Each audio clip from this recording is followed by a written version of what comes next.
यानंतर बघणार आहोत काही महत्त्वाच्या घडामोडी स्पीड न्यूजमध्ये। लष्करामधील जवान आणि अधिकाऱ्यांना आपल्या फोनमधील फेसबुक आणि इंस्टाग्राम सारखे एकूण 89 ॲप्स डिलीट करावे लागणार आहेत, तसे आदेशच लष्कराने दिलेत। बंदी घालण्यात आलेल्या ॲप्सची यादी लष्कराने प्रसिद्ध केली आहे। सुरक्षेच्या कारणास्तव हा निर्णय घेण्यात आला आहे आणि आदेशाचं पालन न करणाऱ्यांवर कठोर कारवाई करण्याचा इशारा लष्कराने दिला आहे। देशात कोरोना विषाणूचा संसर्ग तीव्र गतीने पसरतोय, पण मास्क आणि सॅनिटायझर अत्यावश्यक वस्तूंच्या यादीतून हटवण्यात आलेत। संकटाच्या या काळात या निर्णयावर प्रश्नचिन्ह उपस्थित होत आहे। विधान परिषदेचे विरोधी पक्षनेते प्रवीण दरेकर यांच्या गाडीला बुधवारी रात्री किरकोळ अपघात झाला। सुदैवाने दरेकर आणि त्यांचे सर्व सहकारी तसेच सुरक्षा रक्षक सुखरूप आहेत।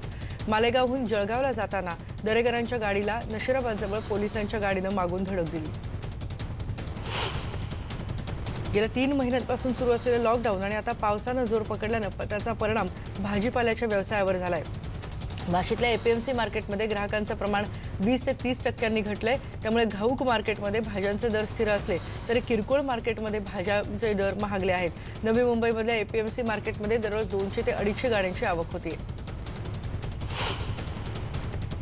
भिवंडी तालुक्यात गेल्या 4 दिवसांपासून जोरदार पाऊस सुरू आहे, त्यामुळे धुळखाडी इथल्या खाडीला पूर आला होता। या खाडीवरच्या पुलावरून पाणी वाहत होतं। या पाण्यातून एका दुचाकीस्वाराने दुचाकी नेण्याचा प्रयत्न केला, पण अचानक प्रवाह वाढल्याने दुचाकीसह तरुण पाण्यात वाहून गेला, पण त्याची दुचाकी मात्र पुलाच्या कठड्याला अडकली। तरुण पुढे वाहत जाऊन एका झाडाला अडकला। त्यावेळी गावकऱ्यांनी या तरुणाला बाहेर काढलं। सुदैवाने त्याचा जीव वाचला। सारथी संस्थेच्या संदर्भात संभाजीराजे छत्रपती हे मुंबईत आज उपमुख्यमंत्री अजित पवार यांच्यासोबत एक बैठक घेणार आहेत। अजित पवार यांनी स्वतः संभाजीराजे छत्रपती यांना फोन करून या बैठकीचं निमंत्रण दिले। मराठा समाजाच्या हितासाठी स्थापन झालेल्या संस्थेबाबत जे आंदोलन केलं त्याचा दबाव निर्माण झाल्याने हे निमंत्रण आलं असल्याचं छत्रपती संभाजीराजे यांनी म्हटलंय। कोल्हापूर, सांगली आणि सातारा भागातल्या संभाव्य पूरस्थिती टाळण्यासाठी आलमट्टी धरणाविषयी जलसंपदा मंत्री जयंत पाटील यांनी बुधवारी बैठक घेतली। या बैठकीला कर्नाटकचे जलसंपदा मंत्री रमेश जारकीहोळी हे देखील उपस्थित होते। गेल्या वर्षी दोन्ही राज्यांना पुराचा मोठा तडाखा बसला होता। या अनुषंगाने यंदा ही पूरस्थिती टाळण्यासाठी बैठक घेण्यात आली। यानंतर बघत राजकीय घडामोडी। भाजप प्रदेशाध्यक्ष चंद्रकांत पाटील यांनी संजय राऊत यांना ट्विटरवरून टोले लगावलेत। येत्या रविवारी सामनामधील रोखटोक सदरात कशावर लिहिता येईल यासाठी पाटील यांनी काही विषय सुचवले आहेत। अर्थातच हे सर्व विषय शिवसेनेसाठी आव्हानात्मक आहेत, त्यामुळे आता यावर राऊत काय बोलणार हे पाहणं खूप उत्सुकतेचं ठरणार आहे। राष्ट्रवादीला शिवसेनेने जोरदार दणका दिलाय। पारनेरच्या 5ही नगरसेवकांनी पुन्हा एकदा शिवसेनेत प्रवेश केलाय। 5ही नगरसेवकांनी मातोश्रीवर उद्धव ठाकरेंच्या उपस्थितीत शिवसेनेत प्रवेश केला। दरम्यान अहमदनगरच्या नगरसेवकांची भाषा 24 तासात बदलली। आम्ही शिवसेनेत जाणार नाही, वेळ पडल्यास पदाचे राजीनामे देऊ असा इशारा या पारनेरच्या नगरसेवकांनी दिला होता। आता मात्र हेच नगरसेवक मातोश्रीवर पोहोचले आणि त्यांनी शिवसेनेत पुन्हा प्रवेश केला। शिवसेनेतून राष्ट्रवादीत गेलेल्या पारनेरच्या नगरसेवकांनी उपमुख्यमंत्री अजित पवार यांची भेट घेतली होती। शिवसेनेचे नगरसेवक राष्ट्रवादीत गेल्याने मुख्यमंत्री उद्धव ठाकरे नाराज झाले होते। तसा संदेशच त्यांनी राष्ट्रवादीला पाठवला होता। अजित पवारांची भेट घेतल्यानंतर नगरसेवकांनी पुन्हा एकदा सेनेत प्रवेश केला। चीनची घुसखोरी, इंधन दरवाढ, कोरोना संकट हाताळण्यात अपयशी ठरलेल्या केंद्र सरकारला सोनिया गांधी आणि राहुल गांधी यांनी प्रश्न विचारले। त्यामुळे त्यांच्या विरोधात ईडीचा वापर केला जात असल्याचा आरोप काँग्रेस प्रदेशाध्यक्ष बाळासाहेब थोरात यांनी केला आहे। सरकार विरोधकांचा आवाज दाबण्याचा प्रयत्न करत असल्याचा आरोपही त्यांनी केला आहे। नागपूरमध्ये पेट्रोल आणि डिझेल दरवाढी विरोधात काँग्रेस पक्षातर्फे नितीन गडकरींच्या घरासमोर रास्ता रोको आंदोलन करण्यात आलं। यावेळी काँग्रेस कार्यकर्त्यांनी केंद्र सरकारच्या विरोधात जोरदार घोषणाबाजी केली। काँग्रेस कार्यकर्त्यांनी आक्रमक होत मोदी सरकार हाय हाय आणि केंद्र सरकार मुर्दाबादच्या घोषणा दिल्या। राजगृहावरील सीसीटीव्ही हल्ल्याचं सीसीटीव्ही फुटेज समोर आले। यामध्ये 2 तरुण नासधूस करताना दिसत आहेत। दरम्यान पोलिसांनी एका संशयित आरोपीला ताब्यात घेतले, त्याची चौकशी सुरू आहे। एफआयआर मधील महत्त्वाची माहिती देखील समोर आली आहे। राजगृहावरील समोरचा बस स्टॉप आता हलवण्यात येणार आहे। राजगृहाच्या दर्शनी गेट बाहेरच हा बस स्टॉप आहे। सुरक्षेच्या दृष्टिकोनातून हा निर्णय घेण्यात आला आहे। बेस्टचे चेअरमन अनिल पाटणकर आज या भागाला भेट देणार आहेत। राजगृहाचा अवमान करणाऱ्यांची सरकार गय करणार नाही। राजगृहाची तोडफोड करणाऱ्यांच्या विरोधात कडक कारवाई करण्याचे आदेश पोलिसांनी दिल्याची माहिती मुख्यमंत्री उद्धव ठाकरे यांनी दिली आहे। महाराष्ट्रातील तमाम जनतेचे राजगृह तीर्थक्षेत्र असल्याचं मुख्यमंत्र्यांनी म्हटलंय। डॉक्टर बाबासाहेब आंबेडकर यांचं मुंबईतल्या निवासस्थान असलेल्या राजगृहाची अज्ञात व्यक्तींकडून तोडफोड करण्यात आली होती आणि या घटनेच्या निषेधार्थ हिंगोली जिल्ह्यातल्या औंढा नागनाथ इथं रिपब्लिकन सेनेच्या वतीनं अर्धनग्न आंदोलन करण्यात आलं। डॉक्टर बाबासाहेब आंबेडकर यांचं निवासस्थान असलेल्या राजगृहावर करण्यात आलेल्या तोडफोडीच्या निषेधार्थ सोलापूरमध्ये सुद्धा विविध संघटनांकडून निषेध नोंदवण्यात आला। यावेळी आंबेडकरी पक्ष संघटनांनी डॉक्टर बाबासाहेब आंबेडकर चौकात एकत्रित येऊन घोषणा देत निषेध केला। नागपूर महानगरपालिकेचे आयुक्त तुकाराम मुंढे यांच्या विरोधात आंदोलन करण्यात आलं। महिला अधिकारी आणि कर्मचाऱ्यांचा मानसिक छळ होत असल्याचा आरोप करत भाजप आणि इतर पक्षाच्या नगरसेविकांनी काळ्या साड्या आणि काळे मास्क लावून मनपा आयुक्तांच्या कक्षाबाहेर शांततेत निदर्शनं केली। आतापर्यंत भारतात मोठ्या संख्येने वाढणारी कोरोनाबाधित रुग्णसंख्या हा चिंतेचा विषय होता, पण आता मात्र मृत्यूचा दर ही सुद्धा चिंतेची बाब बनत चालली आहे। भारतात दररोज होणाऱ्या मृत्यूच्या संख्येत सतत वाढ होतीये। काल दिवसभरात 482 रुग्णांचा मृत्यू झालाय। मृत्यूच्या या रोलिंग ॲव्हरेजमध्ये भारत जगभरात दुसऱ्या क्रमांकावर आहे। देशभरातील कोरोना रुग्णांची संख्या 7,42,417 झाली आहे। गेल्या 24 तासांमध्ये 22,752 नवे रुग्ण आढळलेत। गेल्या 24 तासांमध्ये 15,515 रुग्ण कोरोनामुक्त झालेत। एकूण 4,39,947 रुग्ण आतापर्यंत बरे झालेत। केंद्रीय मंत्रिमंडळाच्या कोरोनाविषयक मंत्री गटाची आज सकाळी 9:30 वाजता दिल्लीतल्या निर्माण भवनात एक बैठक होणार आहे। केंद्रीय आरोग्य मंत्री डॉक्टर हर्षवर्धन यांच्या अध्यक्षतेखाली ही बैठक होईल। राज्यात बुधवारी 6,603 नव्या रुग्णांची नोंद झाली, तर 198 जणांचा कोरोनामुळे मृत्यू झाला। त्यातल्या त्यात सकारात्मक बातमी म्हणजे बुधवारी 4,634 जणांना डिस्चार्ज मिळालाय। राज्यामध्ये आतापर्यंत 2,23,724 रुग्णांची नोंद झाली आहे, पण यामध्ये फक्त 91,065 हेच ॲक्टिव्ह रुग्ण आहेत। पुणे जिल्ह्यात काल दिवसभरात 1,618 नवीन रुग्णांची भर पडली। ग्रामीण भागातच एका दिवसात 168 नव्या रुग्णांची नोंद झाली। बुधवारी जिल्ह्यात 25 रुग्णांचा मृत्यू झाला। पुणे जिल्ह्यातल्या मृतांचा आकडा 944 वर पोहोचलाय। दरम्यान बुधवारी 1,347 रुग्णांची मुंबईत वाढ झालेली आहे, तर 62 जणांचा मृत्यू झाला। यात धारावीमध्ये 3 तर दादरमध्ये 40 आणि माहीम इथे 40 रुग्ण आढळले। कोरोना महामारी सुरू झाल्यापासून आतापर्यंत 3,65,000 चाचण्या केल्याची माहिती मुंबई महानगरपालिकेने दिली आहे। मुंबई महानगरपालिका पुरेशा चाचण्या करत नाहीत असा आरोप बुधवारी देवेंद्र फडणवीस यांनी केला होता। अर्ध्या तासात निदान करू शकणाऱ्या अँटीजेन टेस्ट किटचा वापर 3 तारखेपासून मुंबईतही केला जातोय। त्यामुळे मुंबईत दैनंदिन चाचण्यांची संख्या 5,500 गेल्याचा दावा बीएमसीने केलाय। देवेंद्र फडणवीस आज जळगाव आणि औरंगाबाद जिल्ह्यांचा दौरा करणार आहेत। सकाळी 9:30 वाजता जळगावमधल्या जीएमसी कोविड सेंटरला ते भेट देतील। जिल्हाधिकाऱ्यांची चर्चा केल्यानंतर ते जळगाव इथून औरंगाबादसाठी रवाना होतील।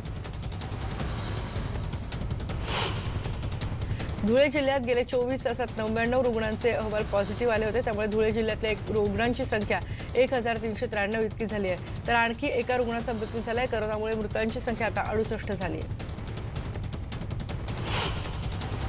राज्यातले अधिकारी सध्या चांगलेच संभ्रमात पडलेत। सत्तारूढ मंत्र्यांच्या की विरोधी मंत्र्यांच्या सूचना ग्राह्य धरायच्या अशा पेचात सध्या अधिकारी आहेत। विरोधी पक्षनेत्यांच्या बैठकीला वरिष्ठ अधिकाऱ्यांना उपस्थित राहावं लागतंय। युती सरकारच्या काळात विरोधी पक्षनेत्यांच्या बैठकीत हजेरीसाठी अधिकाऱ्यांना मनाई होती।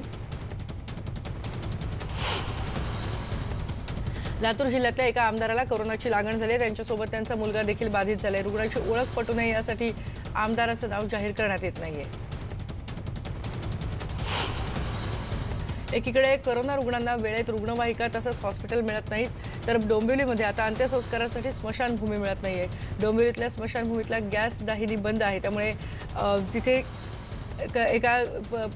एका व्यक्तीवर अंत्यसंस्कार करण्यासाठी कल्याण गाठावं लागलं। रायगड जिल्ह्यात कोरोनाबाधितांची संख्या झपाट्याने वाढते। रायगड जिल्ह्यात आतापर्यंत 23,263 जणांची कोरोना चाचणी करण्यात आली। सध्या 3,430 जण बाधित आहेत। पनवेल उरण पाठोपाठ अलिबाग, पेण, कर्जत, खालापूर तालुक्यांमध्ये सुद्धा कोरोनाचा प्रादुर्भाव वाढतोय। कोरोनाची धास्ती वाढल्यानं सांगली मार्केट यार्डमध्ये आजपासून हळद, गूळ, बेदाणा हे सौदे रविवारपर्यंत बंद राहणार आहेत. धान्य मार्केट सुद्धा आजपासून रविवारपर्यंत बंद राहणार आहे. त्यामुळे कोट्यवधींची उलाढाल ठप्प झाली आहे. जिल्ह्यातल्या ग्रामीण आणि शहरी भागात कोरोनाचा प्रादुर्भाव वाढल्यानं 4 दिवस सौदे आणि 3 दिवस धान्य विभाग बंद ठेवण्याचा निर्णय घेण्यात आलाय. मनमाड शहरात कोरोनाबाधित रुग्णांच्या संख्येत वाढ होत असल्याच्या पार्श्वभूमीवर व्यापारी महासंघाने दिलेल्या 5 दिवसाच्या जनता कर्फ्यूच्या हाकेला संमिश्र प्रतिसाद मिळाला. कोरोनाचा वाढता प्रभाव रोखण्यासाठी नागरिकांनी आठवड्यातून 2 दिवस जनता कर्फ्यू पाळण्याचं आवाहन करण्यात आलं होतं. मात्र वारंवार सांगूनही लोक नियमांचं पालन करणार नसतील तर शहरात पुन्हा लॉकडाऊन करावं लागेल असा इशारा पालिका आयुक्तांनी दिलाय. आषाढी वारीच्या आधीच पंढरपूरमध्ये कोरोनाचा रुग्ण सापडल्यानं प्रशासनानं गर्दी होऊ नये म्हणून संचारबंदी लागू केली होती. आषाढी एकादशीनंतर सुद्धा कोरोनाबाधितांच्या संख्येत वाढ झाली. त्यामुळे पंढरपूर बाजारात सध्या शुकशुकाट कायम आहे.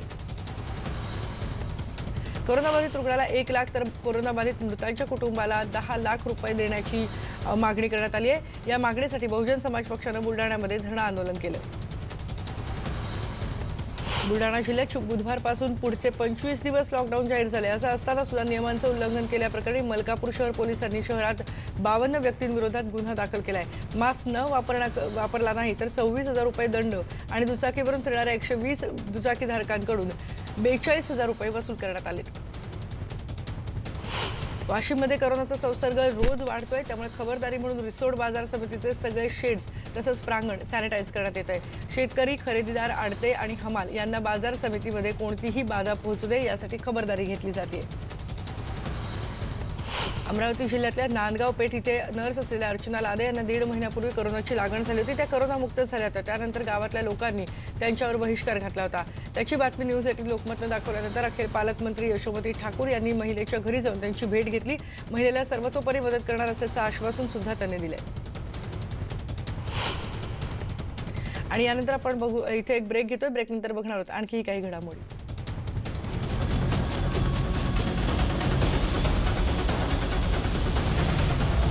आपण बघतोय काही महत्त्वाच्या घडामोडी थोडक्यात.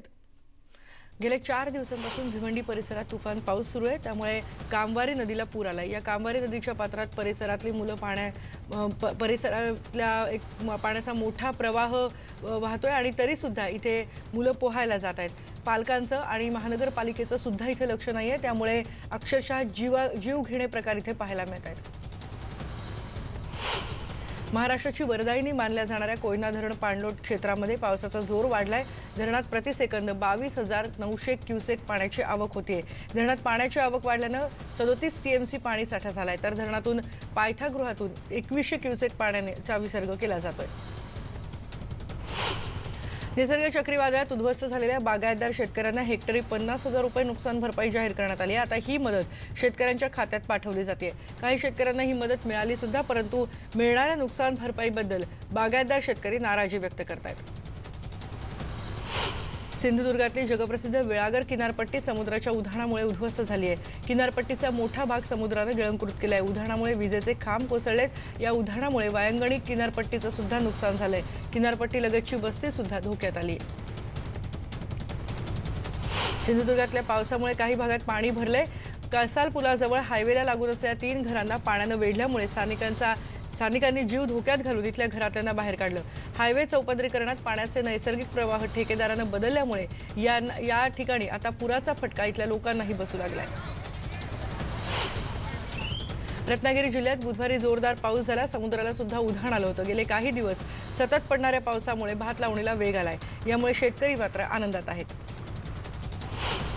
सांगलीच्या शिराळा तालुक्यातल्या चांदोली धरणाच्या पाणलोट क्षेत्रात पावसाची संततधार कायम आहे. या परिसरात 24 तासात 82 मिलीमीटर पावसाची नोंद झाली आहे. यामुळे धरणाच्या पाण्याची पातळी सतत वाढते. तर धरणाच्या वीज निर्मिती केंद्रातून 815 क्युसेक्सनं पाणी वारणा नदीमध्ये सोडलंय. त्यामुळे नदी दुथडी भरून वाहते.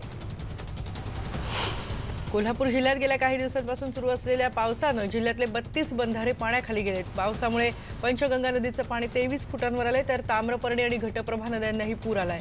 दरम्यान धरण क्षेत्रात पावसाचा जोर कायम असल्यानं धरणातून 1200 क्युसेक वेगानं पाण्याचा विसर्ग सुरू आहे. अनेक गावांचा संपर्कही तुटलाय. तिहेरी तलाकवर कायदा आला तरी पुण्यात बेकायदेशीरपणे एका तरुणीला तलाक देण्यात आला। उच्च शिक्षित असलेल्या आणि शिक्षिका असलेल्या पत्नीला नवऱ्यानं तिहेरी तलाक दिलाय। महिलेचा पती इंजिनियर आहे। पतीकडून तिहेरी तलाक प्रतिबंधक कायद्यामध्ये त्रुटी शोधण्याचा प्रयत्न सुरू आहे। सरकारनं या त्रुटी करून आम्हाला न्याय मिळवून द्यावा अशी विनंती पीडित महिलेनं केली आहे। मुस्लिम सत्यशोधक समाज तिच्या पाठीशी आता उभा राहिला आहे। चारित्र्याच्या संशयावरून पत्नीचा खून करून फरार असणाऱ्या आरोपी पतीला पिंपरी चिंचवड गुन्हे शाखा युनिट 5 पथकानं अटक केली आहे। विशेष म्हणजे स्वतः आत्महत्येच्या तयारीत असलेल्या या पतीला आत्महत्या करण्यापूर्वीच पोलिसांनी पकडले। करीम शेख असं त्याचं नाव आहे।